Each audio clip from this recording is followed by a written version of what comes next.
Good morning, everyone. Thanks for joining our regular Tuesday morning Crest webinar. We've got uh, we've got a handful of people so far. I've talked to several that will be joining us momentarily. So I'm going to go ahead and get started. It's already 10 o'clock, and we like to start as close to on time as possible. Today, because it's the new year, because it's 2021, it's the first webinar for Crest of the new year.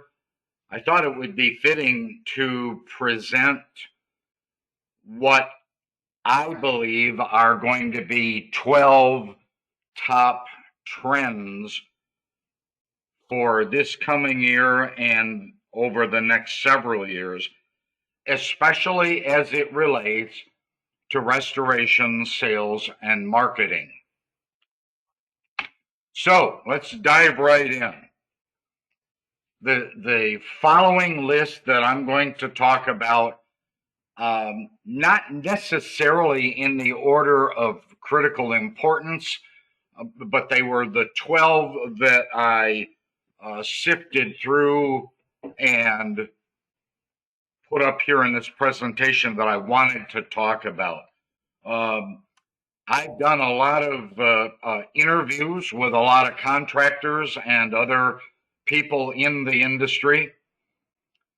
I have talked to a lot of brilliant minds, way smarter than me, and I've done a lot of reading as it relates to what's going on in the plumbing world, the insurance world, as far as third party administrators, peer reviews, and so forth.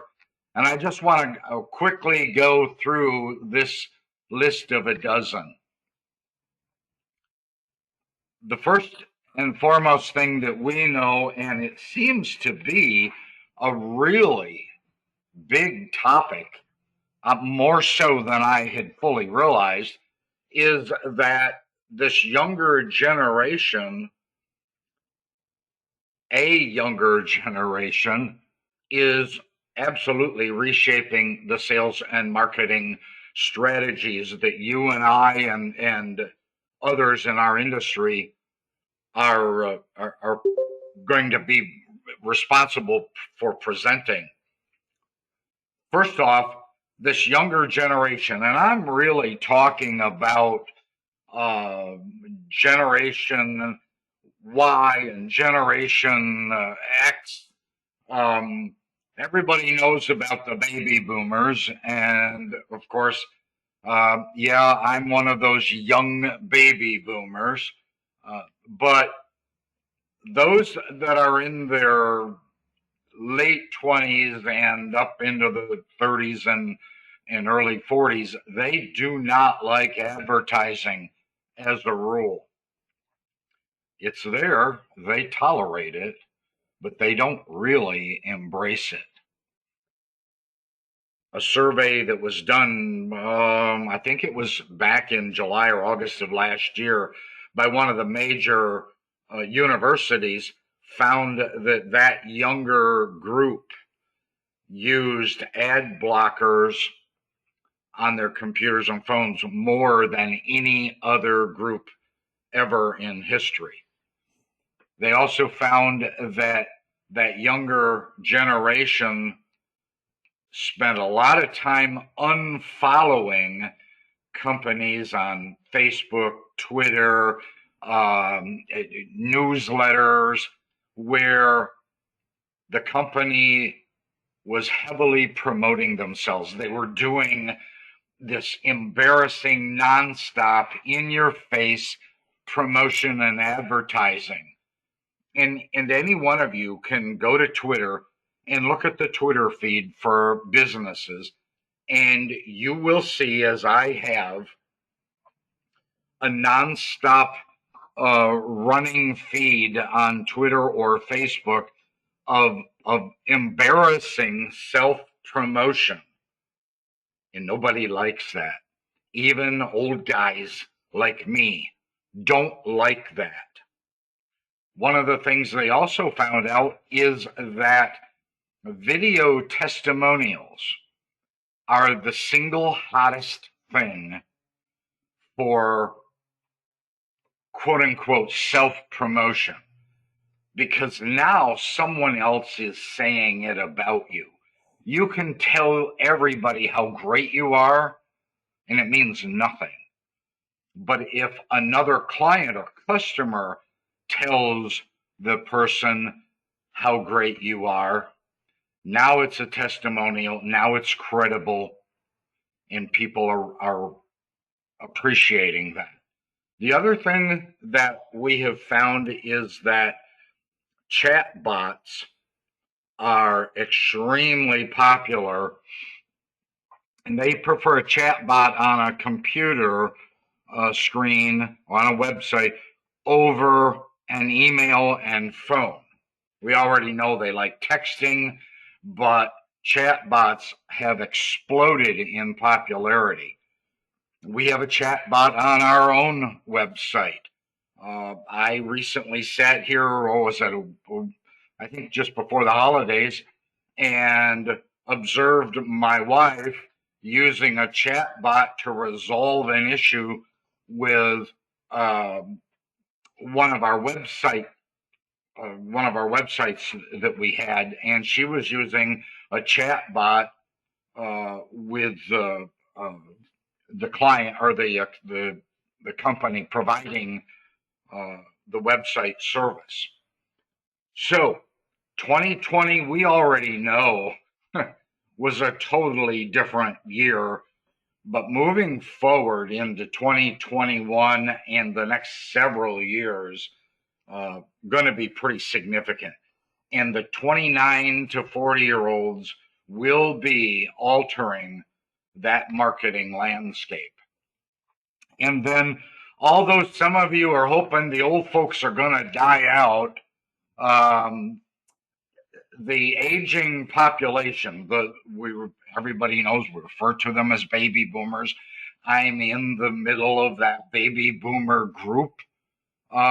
Oddly enough, they're one of the few that still want to talk on the phone, and they're comfortable with it. Yeah, they're comfortable with talking on the phone, unlike just about every other generation and age group after them. But they also don't respond to most advertising either, much like the younger generations. They, like I have ad blockers. I would rather spend the $9.99 to buy the Weather Channel's app for my phone, so that I can eliminate the ads, because even as an older generation, I don't like the ads. Nothing's more aggravating than to want to watch a really interesting video only to have to sit there and watch 30 seconds or 60 seconds of just annoying advertising. So be aware, if you're going to do promotion for your company, it better not be shameless self-promotion and advertising.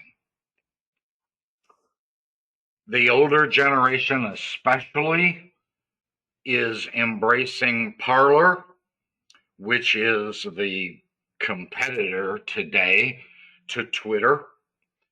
They're embracing Gab, which is an attempt at being a competitor to Facebook. And, it's well recognized. Facebook has 2 billion members. But sometimes the things they're trying to influence aren't always accurate or appropriate. So Parler and Gab and Rumble are really coming into their own. Parler has gone in the last 6 months from just a few 100,000 members up to, somewhere in the 10 to 12 million. Interestingly enough, old folks will respond to older salespeople. I guess probably, the gray hair, that age credibility, people believe they paid their dues, they're more legit, more honest. We can talk about 100 reasons why that's the case, but if you really want to target and go after that baby boomer or any age group above the 50s, an older marketer, an older salesperson is very well respected and very well received. Marketing and sales experts are going to be in high demand. Yesterday, I had a phone interview with a prospective marketer for one of our clients. And she asked very clearly and very succinctly, will I have to do cold phone calling or will I have to do cold face-to-face visits? And rather than say yes or no, I immediately said to her, why do you ask that? She says, well, I don't believe it works. So rather than arguing that point with her, I said, well, how do you feel about it? Are you comfortable doing phone calls to people you really don't know? And she says, absolutely not. It gives me a pit in my stomach. I get nauseous. I can't stand it. Same thing applied to face-to-face cold visits. And so then I had to say, well, oddly enough, in the restoration marketing business, visiting face-to-face and picking up the phone and calling somebody you don't know is a standard part of the position. It sounds to me more like, rather than you saying those cold calling methods don't work, it sounds like you're saying they don't really work for you because you get a sick pit in your stomach. So your marketer, and if you are a marketer, great, you're going to have to understand and then have differentiation. Why? Because in any typical market, you could have 10, 20, 30.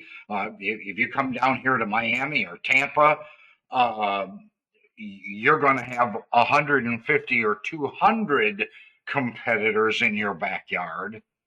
And so you're going to have differentiation. Every recommended reading article about marketing moving forward from 2020 says you have to have differentiation. It also says you have to have a personal brand. And by a personal brand, I'm talking about, and I don't think she's on this webinar, but so I'll name her, describe her without giving away who it is. She was a fanatic. She is a fanatic about this tagline when she leaves a client's office, an agent or a plumber or whatever. She says, shine bright like a diamond. And so we helped her create her own personal brand, which was leaving a little plastic faceted diamond with every single client that she called on. She is now referred to as the Diamond Lady after 3 or 4 years of doing that. You walk into some of her client offices and they have a wine glass or something similar sitting on their desk, and they've been collecting those little plastic faceted diamonds that she's been leaving on every single visit for the last several years. And that personal branding that she's created, aside from her being known as the Diamond Lady, it's built a recognition and a brand that follows her, and she's getting a lot of referral work. You need to bring solutions to your client. Every single client you call on has a pain, has a headache, has an issue, has a struggle with something. And the better you are at bringing solutions, that's what's going to be received well moving forward for the next foreseeable future, next 5 or 10 years. And learning the right way to develop client relationships will be crucial as well. We've been talking about client relationships for several years, really the past 10 to 15 years especially, but it's really, really manifested itself, exploded today. Folks, the old ways from the 80s and 90s, and then moving up through about 2012, I'm going to say around 2012, are no longer valid for the most efficient and effective sales and marketing. Differentiation and personal branding will be the most critical. We have learned that empowered customers dictate the expectations. They expect you to walk in and, kind of like this picture, they expect you to be their knight in shining armor, to solve their issues, to solve their problems, to have something unique and different that you're offering. Remember, they can do business with many, many, many of your competitors. You don't have a control or an ownership over the entire market. It would be wonderful if you did, but you don't have that. So people are making well thought out buying decisions. They're analyzing how they feel about you, how if they're comfortable, if they like you, if you have a personal brand. Do you bring a differentiation to the table that your competitors don't have? They're going to do research on you. Now, maybe the very first time you walk in a cold visit and they don't know you, they haven't heard of you, they haven't yet done some research, but I assure you that, and probably most everybody on here has done this, you check them out, you Google them, you look up their company name, you look up their personal name, you check their profile out on LinkedIn, you look at you go to Yelp or you go to Google and you look at the reviews of the company. You are going to make a lot of your decisions based on the research you do about that person and about the company that they're representing. If you're that person, geez, you better have some differentiation. You better have a personal brand, and you better be highly visible in the appropriate way on LinkedIn, on Facebook, maybe on Twitter or Parler, certainly on platforms like Pinterest. Remember, your client is going to be extremely price aware, but they're not necessarily going to make their buying decision based on price, but they are going to be generally aware. And that's why we've been coaching our clients, my clients, sales and marketing clients. So I've been coaching them on beating them to death with the idea that they need to have a summary move. Some people call a summary move, you've heard of an elevator pitch or an elevator speech. We refer to it as a summary move. That initial move or statement that you make when you introduce yourself, that's what you really need to bring to the table.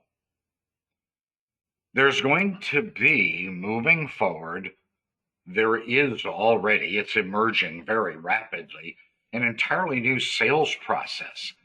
And this takes place even before they call you. In years past, in the larger companies, we had a division within the company called marketing. And primarily they did some social media stuff. They were graphic designers, artists. They designed and created the brochures and the literature and handout material. And then you had a separate silo, if you will, of sales. And these were the salespeople that went out there and pounded the pavement and knocked on the doors and did the presentations and so forth. And then in many companies, they actually had a training division as well. Oddly enough, I'm here to tell you the sales, marketing, and training, especially in the last couple of years, have blended so that, it's like you're looking at this picture kind of cross-eyed. They've merged into each other. Marketing has become the dominant silo. Sales has sort of gone the direction of a PM or a sales estimator, and training has become a crucial part of training the marketing staff and a separate group for training the project managers and sales estimators who are in the doors of your prospective clients, your end user client. And you need to be aware the buying decision, your customer, your client, your policyholder, or your insurance agent or your plumber, half the buying decision's already been made even before they call you. Maybe they never heard of you before, and so you've introduced yourself, but believe me, they're checking you out. And they're going to make, in part, their decision whether they're going to refer you based on what they find out about you online. So the content you post will be crucial to how you bring them into the edutainment world. Edutainment's that new buzzword for a combination of education and they want to be entertained. Go figure. You'll need to, in order to do this effectively, case studies, you'll need reports, you'll need newsletters, and you're going to need really good testimonials or reviews. And video testimonial is going to skyrocket to the top. It's already, I couldn't even begin to give you the statistics, but it's something like 1 billion, and you heard me right, billion hours of video are uploaded to YouTube every day. That's a stunning number. Business executives, more than 50% say they would rather watch an instructional video than read about those instructions. Now, I know some of you can say, oh, that's just a man thing. We hate reading instructions. And you may be right, but that applies to just about half of all business executives. This merging of sales and marketing is taking place. It has been taking place, and I've observed it maybe for the past 4 or 5 years. It's really coming into its own today. Years ago, and this tells you some of my age, but I already told you I'm a baby boomer. Back in the 80s and 90s, there was a whole world of gurus, sales and marketing gurus out there that were teaching you about the concept of features and benefits. I can tell you that is absolutely dead in the water today. It's gone by the wayside. It's no longer considered, it's no longer well received. And the reason that it's not is because your client, your customer, can go to Google and they can find out all of the features of your product or your service, and they can learn all of the benefits. So they don't care about that anymore. It's no longer the key focus.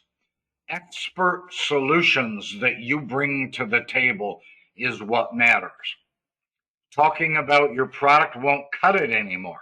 Buyers want somebody that in their gut understands and feels and knows, sometimes intuitively, what the pains and the struggles are of your prospect, your insurance agent, your plumber. Buyers want salespeople to bring insights and understanding and solutions to the table. You better have credibility. You better be speaking their language. Some of you have worked with me for a long time, and you have heard me pound the table about speak the lingo. The lingo is simply, in the hotel world, for example, you've heard me say, the hotel people use the term heads in beds. It's their lingo. An insurance agent uses the term policyholder. An insurance agent uses the words covered peril. Learn what those mean and then start speaking their language. That's what's going to be well received. That's what's going to differentiate you from the generic, typical, happy-go-lucky marketer for your restoration company. If you don't bring value every single time you call on your client, you're going to lose. You're going to be behind the 8 ball. Features and benefits was promoted in the 1990s. And folks, that's totally bogus today. Today, using social selling has exploded. All of you mostly know that.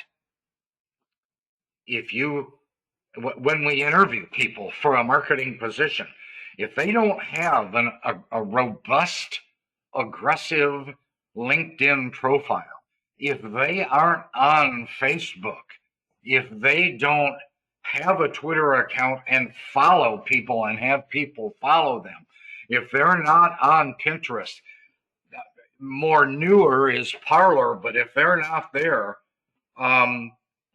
it raises a great question, because social selling will be vital.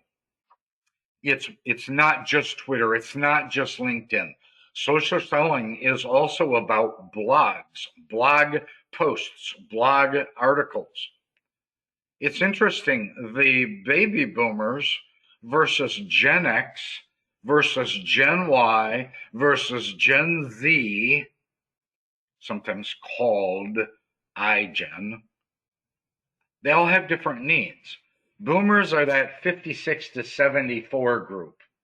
Gen Xers are 40 to 55. Generation Y is 24 to 39. Generation Z, okay, they're probably not your client base. Generation Z is that 8 to 23. And now they're already labeling the ones younger than 8, Generation Z. I'm inclined to go with iGen. And here I have to tell you this story. We as grandparents, our daughter has a foster child who she takes care of, who's 1 year old. Now, aside from the fact that a lot of 1-year-olds are cute as heck, this 1-year-old is not only cute as heck and smart, but she has learned the word tablet. And she points to the counter wanting to play with the tablet.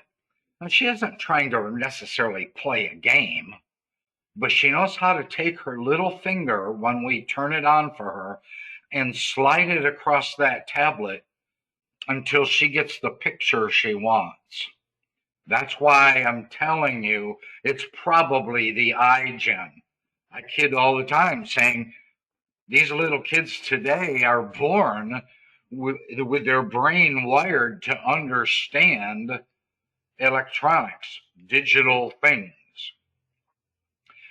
Each one of these Gen X, Gen Y, and baby boomers are your current target market, and you need to bring different solutions to them. They have different expectations. They all have different levels of financial ability and financial understanding. They all have different levels of interest. It won't remove the need. I want to clarify this because this is really important for those of you that are sitting there. I'm going to go tell my boss we got to do social selling, that's the best top way to go after that. I'm sorry to tell you, some of you that don't like this really well, face-to-face marketing is still going to be vital, necessary, crucial to your success, and making cold visits and cold phone calls is going to be critical and essential more than ever before. Written reviews and especially video testimonials are going to be more important than ever before. And let me remind you, we're talking about the next 5 to 10 years. Video testimonials give you an incredible credibility. With social networks in the customer service realm, customers can air their gripes and concerns on a public forum, not just where they go to a coffee meeting and gripe about you to a single person or two. No, they can gripe about you to thousands or millions. So you better know how to learn how to address those issues that they're complaining about on that public forum. Yep, they can trash you, but they can also rave about you. So that will be vital. Your public engagement with them will really tell the story of the kind of company you are. The better you are at speaking to and selling to their emotions, the more important, the more successful you will be. You've heard the saying more than ever before in the last couple of years. People buy based on their emotions, and then after they've made the decision or the purchase, then they rationalize the they rationalize the purchase with logic. They have to justify it to themselves with logic, but they make the decision based on emotion. And big data and the ability of you to personalize your interaction with your client will be extremely important. That's why, for those of you that I work with, I hammer nonstop about getting those notes about your prospects and your clients. Get them in the CRM, get them in your customer relations management software. If your company doesn't have one, geez, go spend $10 a month and get one. So, for example, HighRise. It's a simple CRM, but you will need to track the information about your client. I hope you will use, I hope you are using, I use it on a regular basis, almost every day, but not quite. I use Google Analytics. We use Facebook Insights. I use Twitter Analytics. I use Pinterest Analytics. I pay attention to that because that's your story. That tells you, back to my previous slide about social interaction, it tells you what blog post was a hit and what one was a dud. It tells you what Facebook post was a hit and what one didn't get very many responses. Twitter analytics tells you what did you tweet that got retweeted? What went viral? Customers will expect you to know their preferences and their likes. You need to know who your ideal client is. I'm saddened sometimes when I talk to marketers who say, "Oh, no. We have 247 insurance agents, P&C insurance agents in my territory. And I call on all of them every month." And then when you ask them, well, of those 247, how many have ever sent you work? And they might hem and haw and hesitate. Some of them will actually tell you, oh, maybe 20, 25 of them.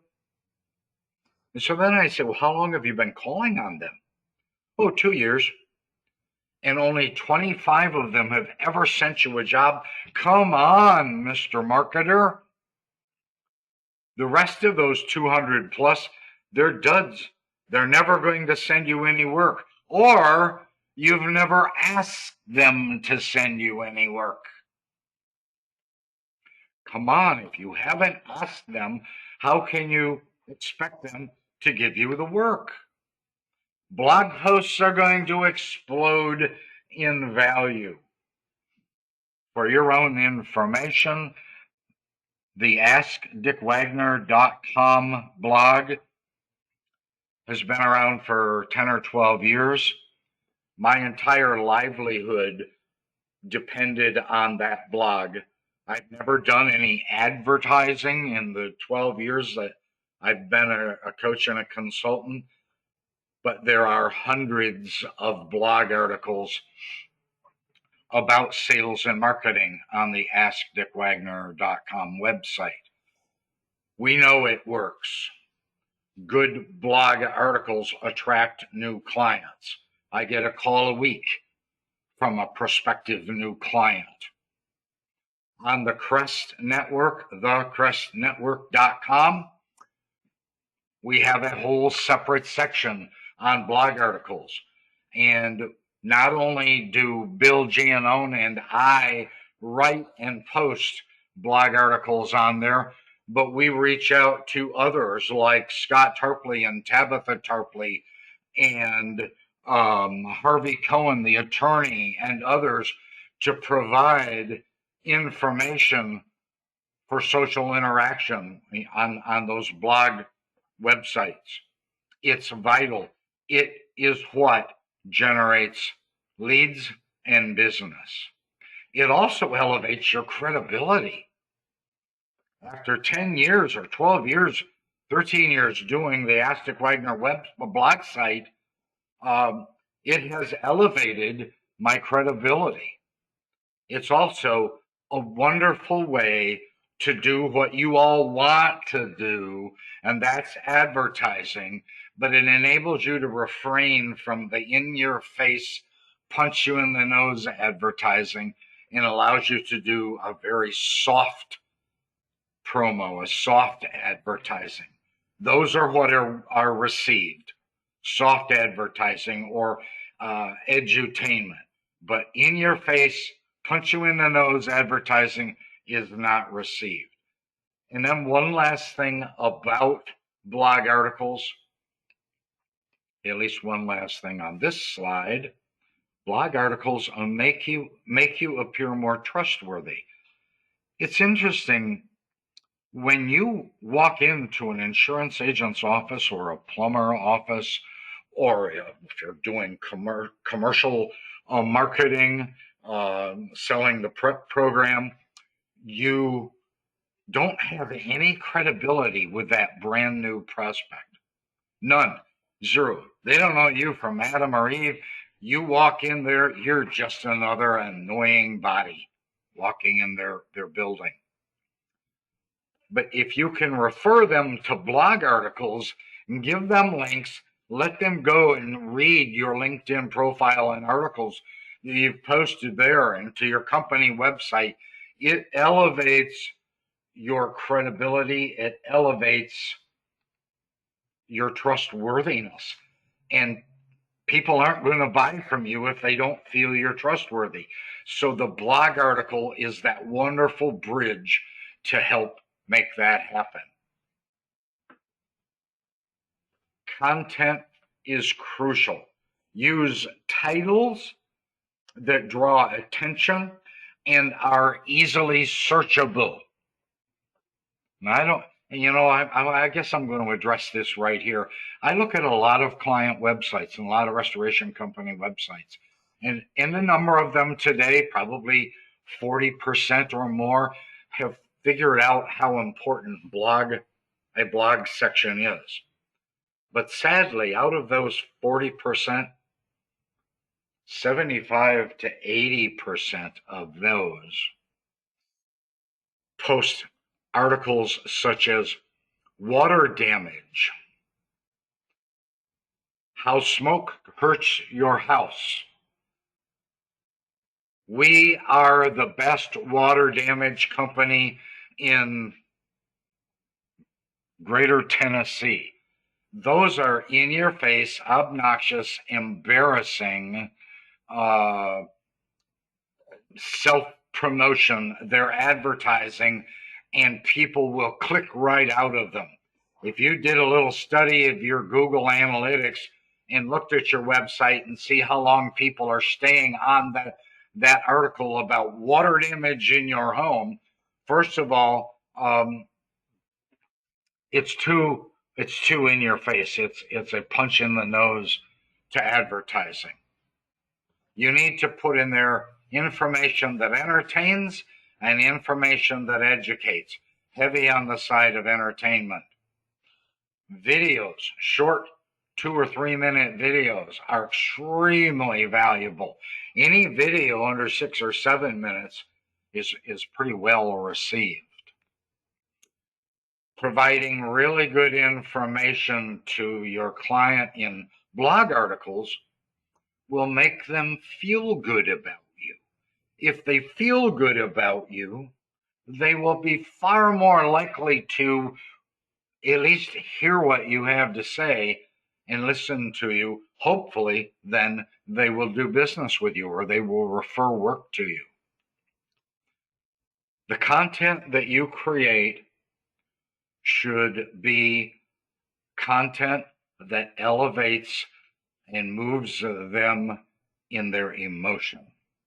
It should motivate them to take action because you've triggered something in their emotion. Remember this: people buy with emotion and rationalize with logic. So I touched briefly on this. I'm going to pretty much end this, only a couple more slides. Sales and marketing training becomes crucial moving forward. Good training helps you enhance your client connection. Good training enables you to dramatically change what you're going to do and say over the next probably 5 years or so. The right training can help you create a valuable brand position, especially personal branding. Buyer needs and buyer wants are ever changing, and this is not going to be a popular statement. And so as is typical of me, I made it in bold yellow highlighting. Marketers, every single marketer in the restoration industry, by the end of year one, should be on track for the next year to generate at least $1 million a year in revenue, in restoration work coming into your company. Yep, I know. Geez, I'm watching the screen to see who dropped off after that one. Kudos to all of you. You hung in there. Marketers should generate at least $1 million a year. I have coached marketers who are doing $4 million a year in a really big market. I have coached marketers in a smaller market generating more than $2 million a year. So 1 million is not unreasonable. Folks, I brought this to you because it's the beginning of 2021, and I'm very adamant that the next 5 years, these next several years, are going to provide an unprecedented opportunity for marketers to educate themselves, to participate in Zoom meetings, webinars, learning, much like you have here today. And that learning opportunity for you is going to impact your future and show you how to prepare for it. So, what you did 5 years ago, I'm so sorry to tell you, it isn't going to be well received moving forward. Marketing training is more vital than ever today because our world is in a new normal. It is a new world. Federal Reserve Chairman Jerome Powell said, we're not going back to the same economy we knew prior to the pandemic. We're recovering from the pandemic, but we're recovering, moving into a new and different economy. So in order to make sure that all of you are aware of this new economy and prepared for the next 5 years, Bill Giannone and I have spent a lot of money with the federal government designing, building, registering, trademarking a special sales and marketing training program. It's going to be held in Florida, February, I believe it's 15th, 16th, and 17th. It's called Restoration Marketing Specialist, or RMS for short.